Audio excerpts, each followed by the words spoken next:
Hey there, folks. Welcome to Spectrum Pulse. We talk about music, movies, art, and culture. And today we got another solo album review, this time of the newest project from Backxwash, I Lie Here Buried, with my rings and with my dresses. There was a part of me that was genuinely unsure how much recognition and staying power that Backxwash's 2020 album would have for me long term. And while part of that could likely be tied to the shorter runtime, I know for a fact more often than not it's a me thing. Oftentimes there are some extremely dark and bleak albums that I will praise and they'll wind up on my year-end list, but I don't go back to them as often because, well, they head into extremes that aren't always the most fun to revisit, especially when it's very heavy and bleak, and that's not always a mind state I want to put myself in, even for the catharsis. That's one reason I tend to speak very highly of darker music that can still bring in some ridiculously strong melodic hooks. Call it tempering the atmosphere all you want. There's more likelihood I will come back to it for that reason rather than just diving straight into the abyss. And that's a big reason why God Has Nothing to Do with This, Leave Him Out of It actually really stuck for me. Not only was it very smart and well layered and featured a fully formed thematic arc that Backxwash herself describes as a study in mercy, but there were some real hooks that stuck for me that had me certain this would ignite the pit into a maelstrom at any show or festival we might get to see her at. It was one of the most gripping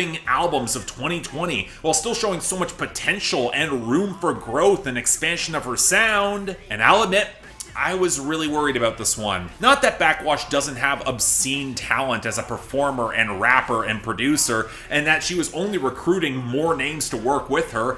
Rook of Black Dresses was back, but she also got Clipping to produce a song, and a sample from Godspeed You Black Emperor to boot, which in ethos and location and sound, as a sign-up, it actually makes way too much sense. But apparently there was going to be a change in theme this time around. This was looking to be even darker, a downward spiral to be consumed by one's own vices and darkness, which, to be fair, was kind of a running theme across her last project in subtext, but this time a wallow in pure self-destruction. It can be really tough to pull off well, especially if it just turns to pure nihilism, for which I've got, let's say, limited patience. Again, very much a me thing here. I know my track record with art in this lane, but even still, I had high expectations. I really wanted this to kick ass so I could actually agree with all the critical acclaim flowing in. And oh wow, this absolutely kicks ass. Yeah, there's a reason I had to make some time to get out a solo review of this before my mid-year, because in a year where it doesn't seem like critics are agreeing on anything, which for the record I actually do appreciate, diversity of opinions is fantastic, Backxwash, she delivered the sort of thunderous knockout punch that shows some real advancement across the board. The production is more layered and hellish and robust. The hooks are somehow even stronger. Backxwash commits to one of the most visceral performances I have heard all year while improving as a rapper, and to back up all the content, yeah folks, the hype is real. It's deserved. It reminds me of Daughters' You Won't Get What You Want in terms of howling dread, but with a broader swath of raw emotionality that if anything makes it even stronger, especially in the content. And you know, if that's not ammunition to call this a contender for the best albums of 2021 thus far, shit, I don't know what does. That being said, it's not an easy album to talk about, even if you might think you know what you're gonna get. Backxwash is once again a visceral, howling presence who can still capture some fragile and intimate moments when you might not expect them, especially as her flows have only gotten faster and more developed and intricate. And yet she's not the only one who has actually stepped up here. I'll admit I was kind of shocked just how gristly Rook sounds on the hook of the title track, maybe even surpassing some of her moments in Black Dresses. And then censored dialogues, painfully frank verse on Terror Packets, kind of heartbreaking. And then Sadie Dupuis of Speedy Ortiz, she provides the perfect slurred over haunted vibe against Rook's guitar on Song of Sinners. But you know, it's not just the other vocalists. I've already mentioned the Godspeed You Black Emperor sample at the end of the album, which is a level of apocalyptic climax that Backxwash just drives out of the park. Perfect way at the end of the album. I will get back to this. But then Clipping shows up to produce Blood in the Water, with a more haunted patter of textured drum work that recalls some of their horrorcore work of the past couple of years. I mean, the song might be short, but it's effective. And while we're on the topic of structure,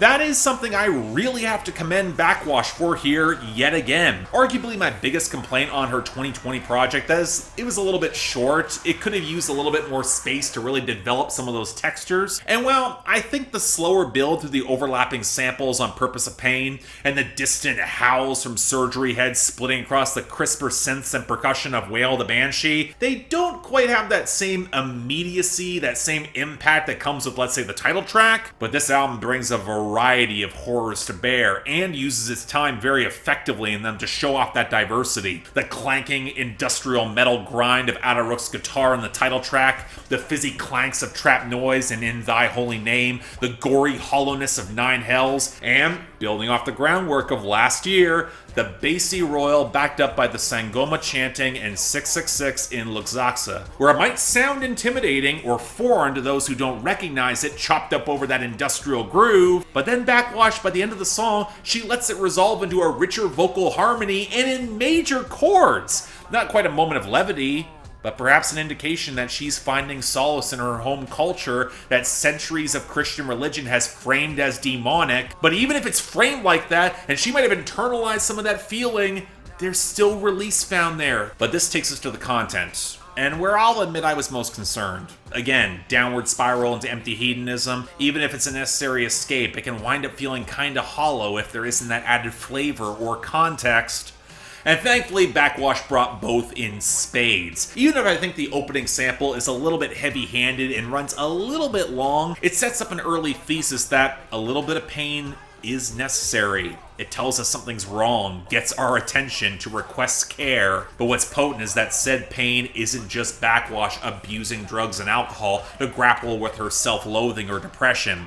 Some of that pain, it's intended for you, the audience. Which might be the context of calling an early song Wail of the Banshee, which I reckon isn't just a reference to that haunted spirit, but the D&D spell that kills everyone in earshot except the caster. But it goes forth from there. Backxwash might be in the process of implosion, but she knows that systemic rot around her that would both actively and passively discriminate against her as a black trans woman, and she's not one to avoid calling it out directly, and deservingly so. In Thy Holy Name is probably the most openly political moment she's had thus far, as she calls out the racist rot of the royal family, and even some well-meaning US Democrats, including some former and current presidents, who in a capitalist system are just as complicit, especially as the religious persecutors of the past are still allowed to prosper in operation. That opiate of the masses gets its own segment on Song of Sinners, where she blearily second-guesses that apocalypse, and notes the suicidal framing overlapping with her own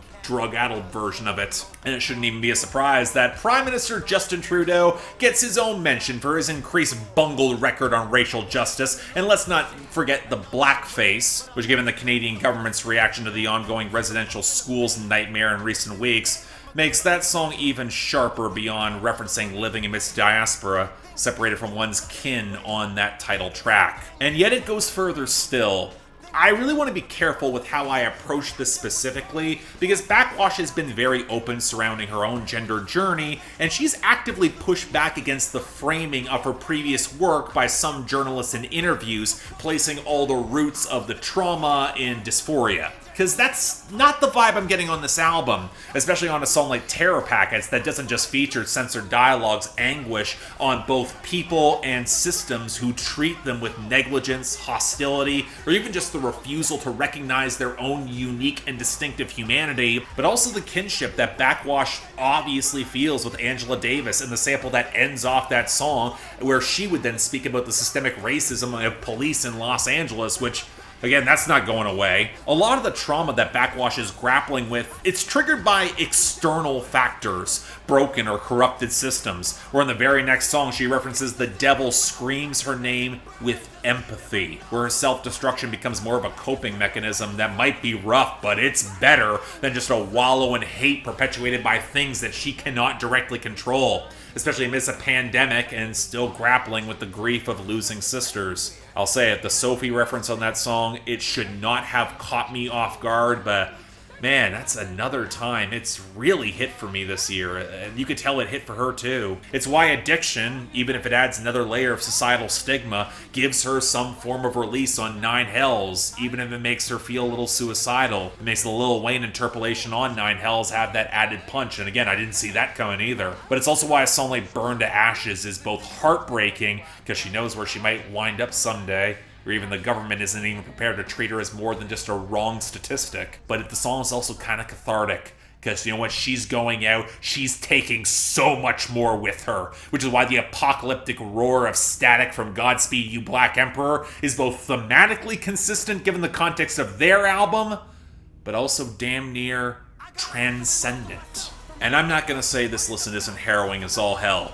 It's bleak, it's uncompromising, it's hard to listen to in spots. It showcases the roots of very real trauma for which Backxwash does not have a clear answer to solve, and the fact that some of those systems, while fragile, can feel so implacable means that I kind of understand, and I can try to empathize, even if I'm not one to feel the brunt of it by any means. But it's often so striking, so vividly sketched, so layered, so punishing, with the exact amounts of righteous fury that burns skyward in its conclusion. Well, she's described this project as her Yeezus, and I can see some of it in showcasing the absolute worst of herself, but also highlight the systems and prejudices that help spur it on with no levity granted. The thematic parallels are there, but Yeezus only wishes it hits this hard. One of the best of 2021. 9 out of 10. If there's going to be critical consensus on an album this year, let it be with this. Hopefully it can inspire some actual change by the Nine Hells indeed. So yeah, thanks a lot for watching. If you'd like to like and subscribe, I'd be more than grateful. This would be the time where I would throw up a jump scare.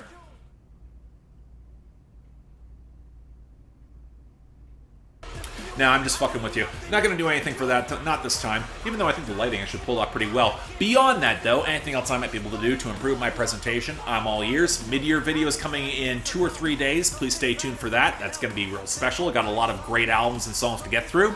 But if you guys want to get albums on my schedule coming up for the future, link to my Patreon is right over there. Please, again, don't feel obligated to. It's real tough times. I get it. I'll be fine. But if you want to get involved, options available.